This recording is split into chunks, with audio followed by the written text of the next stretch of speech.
Hey everybody, glad to see you again. When we talk sprint metrics, there's a little bit more to talk about than just sprint velocity, burn down, defect leakage, etc. Some softer aspects to it. We're going to talk about happiness index or your team temperature, and we're also going to talk about turnover rate. Both these really do play into your team's effectiveness, and it's a really important topic to cover. So we're going to talk about that today. So let's get going. If you've ever found yourself in a situation where people just don't seem like they're bringing their best every day, or if they're not getting along, or they're taking some time off, or they're just not performing and doing what they should be doing on a day to day basis, you might have a problem with team satisfaction. First, how do you measure this? And second, what can be done about it, right? Overall, and what's the impact? Overall, team satisfaction can be measured pretty easily. Have some one on ones, send out a weekly poll to see how your team is doing on a scale of 1 to 5. 1 from not satisfied to 5 extremely satisfied. Do an aggregation, get a pulse of your team, figure out what can be improved, what cannot be improved, and also really just things that are going right and how people are feeling. That's the most important part. Listening to your team is very important as well. So don't just collect this information and these metrics and not do anything with it. You have to do something about it. So be specific in what you're looking for.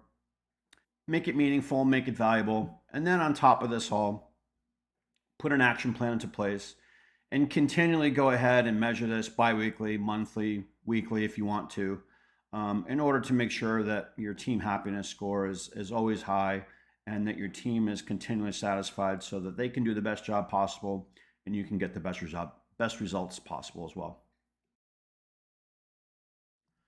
Another soft metric in sprint metrics is how many people are leaving your team and how frequently are they leaving.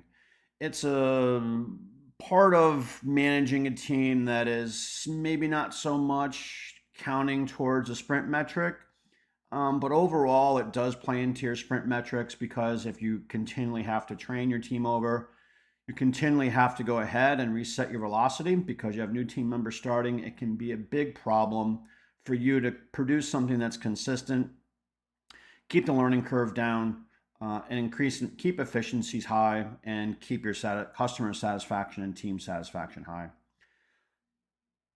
One thing that you need to do is A, make sure your team's happy. B, provide challenging assignments. And C, just measuring this on a monthly basis to see who's been leaving, and exit interviews as well. And stay interviews as well to see why people are staying, to gather data and perspectives as to why your team's happy or why your team is leaving. Once you can go ahead, work on the good, work on the bad, and keep these practices churning into place, you'll likely have less turnover and higher team satisfaction than you had before. Hey, everybody. Thanks for watching today. I really appreciate you tuning in to check all this stuff out. It means a lot to me. I'm interested to hear what your thoughts are on team satisfaction and also your turnover rate. What do you do to go ahead and resolve these issues? What do you do proactively to go ahead and measure these results and put practices in place to go ahead and make sure that you've got the best team possible? Love to see you subscribe. Make sure you can get valuable content like this. And I hope you all have a great day and have a great weekend as well.